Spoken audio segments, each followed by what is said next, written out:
have the responsibility, because we have the challenges that there are attempts to privatize the bank, there are attempts to liberalize the banks. There are attempts to once again hand over the banks to the same private corporate vested interest in our country. आज भी हमारा budget में सब हम देखा है, the government has announced that more and more private business correspondents will be allowed in the banks.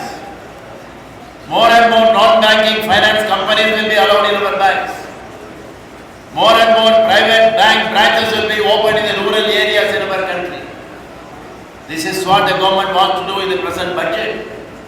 And if we allow more private branches to go to the rural area, if you allow the non-banking finance companies to go to the rural area, if you allow these private corporate entities to be appointed as the banking correspondents of the public sector banks, they may be able to reach the people here and there, but ultimately we apprehend, we are afraid that the entire rural economy, entire poor people's economy in our country will be captured by the corporate people, the business people and the vested interests.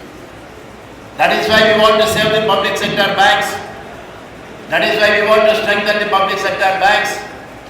That is why we do not want the public sector banks to be globalized in the name of global competition. Even today we find, even today morning I was reading in the newspaper that the government wants merger of the banks, even State Bank of India wants merger and consolidation of banks.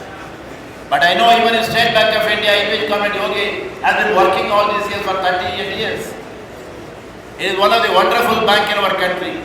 It is a very efficient bank, very strong bank, and it is also a bank which is serving the people of Rajasthan in a more effective way than many other banks. So we are not convinced why this bank should be taken over or closed or taken over by State Bank of India or any other associates. So on all these matters we will have to be fighting in the days to come.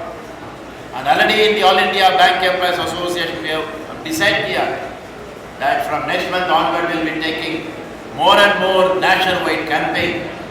And in such campaign, we need people like Govt Yogi, because we have seen in all our program, in all our struggles, in all our agitation, in all our campaigns, Govt Yogi has been in the forefront of all these things, in defending the banks, in fighting for the cause of the people, for people-oriented banking. And that is why we are very proud that Govt Yogi has retired from the bank. We are proud of his services to our trade union organization. And I am very sure in the days to come that not only Govt Yogi will continue his contribution to the trade union, he is a role model for all of us.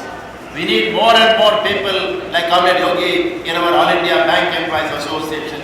If today we are paying our best wishes to him, we are today congratulating him and thanking him, I am also very sure we shall take the resolve and pledge and we shall emulate him, we shall follow him. We shall take his example. We shall also try to become Govt like Govt Sharma. That will be the richest tribute that will be paid to him, not only by garland. Garland is an expression of love, but I believe that all of us should try to contribute and work like the dedicators.